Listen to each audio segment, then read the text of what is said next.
اس لیے فرمایا تاکہ تمہارا نظریہ بدل جائے، تمہاری سوچ بدل جائے، وہ جو میں کی بات ہے وہ ہٹ جائے اور اللہ کی ذات عالی پر بھروسہ ہو جائے۔ الحمدللہ الذی اطعمنی ھذا ورزقنی من غیر حول منی ولا قوہ، ساری تعریفیں اس اللہ کے لیے جس نے یہ کھانا مجھے عطا فرمایا، میری مشقت کے بغیر اس نے مجھے عطا فرمایا۔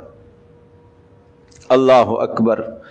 جب کھانا کھا کر دسترخوان اٹھنے لگے، دسترخوان اٹھایا جائے تو پھر یہ دعا پڑھ لینی چاہیے، الحمدللہ حمدا کثیرا طیبا مبارکا فیہ غیر مکفی ولا مودع ولا مستغن عنہ ربنا۔ کتنی پیاری دعا ہے۔ ساری تعریفیں اس اللہ کے لیے، اور حمدن کثیرن، بہت ہی حمد ہے، طیبن مبارکن فیہ، بڑی پاکیزہ تعریفیں اس اللہ کے لیے۔ اے اللہ یہ جو کھانا میں نے کھایا ہے، اے اللہ اس کھانے کو میری زندگی کا آخری کھانا نہ بنانا، اس کے بعد بھی مجھے عطا کرنا۔ میں محتاج ہوں اے اللہ، میں قدم قدم پر تیرا محتاج ہوں اے اللہ، میں اس کھانے سے مستغنی نہیں ہوں جو میں نے دسترخوان اٹھا دیا، اس وقت میری ضرورت پوری ہو گئی ہے، اس وقت میں نے چھوڑ دیا ہے۔ یہ معنی نہیں ہے کہ مجھے آپ کے کھانے کی ضرورت نہیں ہے، نہیں ہے اللہ، میں محتاج ہوں، میں پھر تھوڑی دیر کے بعد محتاج ہو جاؤں گا اور پھر مجھے بھوک لگے گی اور پھر مجھے کھانے کی حاجت آئے گی۔ سبحان اللہ۔ اس کے بعد فرمایا کہ جب آدمی کھانا کھانے کے بعد ہاتھ دھو لے،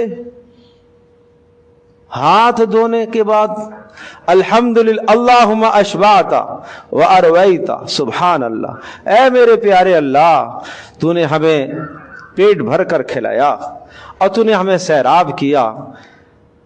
اب اگلا جملہ سنیے گا، فہنئنا، اے اللہ اس کھانے کو میرے جسم کی طاقت کا ذریعہ بنا۔ کھانا کس لیے آدمی کھاتا ہے؟ بھوک ختم ہو، جسم کی طاقت کا ذریعہ بنے، اور اے اللہ تو نے مجھے دیا ہے فاکثرتا، تو نے مجھے بہت دیا ہے اللہ، اے اللہ زدنا، اور عطا کر، میں محتاج ہوں تیرا۔ تو کتنی جگہوں پر بندہ اللہ کے سامنے اپنی عاجزی کا اظہار کر رہا ہے۔ پھر جب کسی کے ہاں ضیافت ہے، آپ کی دعوت ہے، تو پھر یہ دعا بتائی، اللہم اطعم من اطعمنی واسقی من سقانی، اے اللہ جس نے مجھے کھلایا اسے تو کھلا، جس نے مجھے پلایا اسے تو پلا۔ سبب بنا ہے یہ آدمی، یہ کھانا کھلانے کا سبب بنا ہے، پانی پلانے کا سبب بنا ہے۔ اے اللہ اسے تو کھلا، اے اللہ اسے تو پلا۔ اور اس کے بعد جب آپ کھانا ضیافت کا کھا چکے اور آپ رخصت ہوں، اور میزبان سے آپ رخصت ہوں، مصافحہ کر رہے ہوں، اچھا جی میں جا رہا ہوں، ہم تو اتنا ہی کہہ دیتے ہیں ٹھیک ہے، وہ بھی کسی کو تو توفیق ہوتی ہے، بھائی شکریہ آپ نے کھانا کھلایا، آپ نے ہماری دعوت کی، آپ نے ہمیں اپنے اس اچھے کھانے میں آپ نے ہمیں یاد رکھا، یہ ہم اپنے الفاظ کہہ دیتے ہیں۔ کیا ہی اچھا ہو کہ رسول اللہ صلی اللہ علیہ وسلم نے جو الفاظ کہے وہ ہم کہیں۔ ان الفاظ کا فائدہ ایک یہ کہ آپ کو سنت کا ثواب ملے گا، چھوٹی ہوئی سنت زندہ ہوگی، اور دوسرا یہ ہے کہ اس کے لیے دعائیہ کلمات ہیں، اور وہ کیا ہیں؟ اکلت طعامکم الابرار، ارے آپ نے ہماری دعوت کی ہے، اللہ کرے نیک لوگ آپ کا کھانا کھاتے رہیں۔ وصلت علیکم الملائکہ، اور فرشتے رحمتوں کو لے کر اترتے رہیں۔ وافطر عندکم الصائمون، اور روزے دار آپ کے گھر میں روزہ افطار کرتے رہیں۔ اچھے لوگ نہ کھائیں تو فساق فجار کھائیں گے، اچھے لوگ نہ کھائیں تو پھر برے لوگ گھر میں آ کر ڈکیتی کر کے سارا لے جائیں گے۔ ان دعاؤں کی برکت سے بہت ساری مشکلات سے آپ بچ جاؤ گے۔ تو یہ 9 دعائیں پیارے رسول صلی اللہ تعالی علیہ وسلم سے جو منقول ہیں، کھانے سے متعلقہ کی دعائیں، آئیے میں نے عرض کیا تھا کہ اکابر کی یہ دعا ہے کہ اے اللہ رجب کا مہینہ اور شعبان کا مہینہ ہمارے لیے کیا کر دے؟ بولو بابرکت بنا۔ اے اللہ رجب کا مہینہ اور شعبان کا مہینہ ہمارے لیے بابرکت بنا اور ہمیں رمضان تک کیا کر دے؟ زندگی عطا فرما۔ تو آؤ آج ہم یہ طے کر لیتے ہیں کہ اپنے رجب کو اور شعبان کو ہم بابرکت بناتے ہیں۔ اور کیسے بابرکت بنائیں گے؟ ہم روزانہ کچھ نہ کچھ سیکھیں گے انشاءاللہ، کچھ نہ کچھ روزانہ سیکھنے کا اہتمام کریں گے۔ اب یہ ایک ہفتے کا سبق آپ کو دیا ہے 9 دعائیں، اور 9 دعائیں میں نے اس لیے کہ اس ہفتے میں 7 دن ہیں، 2 تو آپ کو پہلے سے یاد ہیں، 2 تو آپ کو پہلے سے یاد ہیں، باقی رہ گئی 7، تو وہ روزانہ ایک ایک یاد کریں۔ یہ پورے ایک ہفتے کا سبق ہے۔ اللہ پاک مجھے بھی آپ کو ہم سب کو عمل کی توفیق عطا فرمائے، اور اس کو نہ خود یاد کرنا ہے بلکہ گھر والوں کو بھی یاد کرانا ہے، بچوں کو بھی یاد کرانا ہے۔ رسول اللہ صلی اللہ علیہ وسلم کی سنتوں کو پھیلاؤ، اللہ تبارک تعالیٰ ثواب عطا کرے گا۔ رسول اللہ صلی اللہ علیہ وسلم نے فرمایا اللہ سرسبز و شاداب رکھے اس شخص کو جس نے میری ایک بات کو سنا، اسے یاد کیا اور اسے آگے پہنچایا۔ اللہ سرسبز و شاداب و آباد رکھے اس آدمی کو۔ اللہ تبارک تعالی ہم سب کو عمل کی توفیق عطا فرمائے۔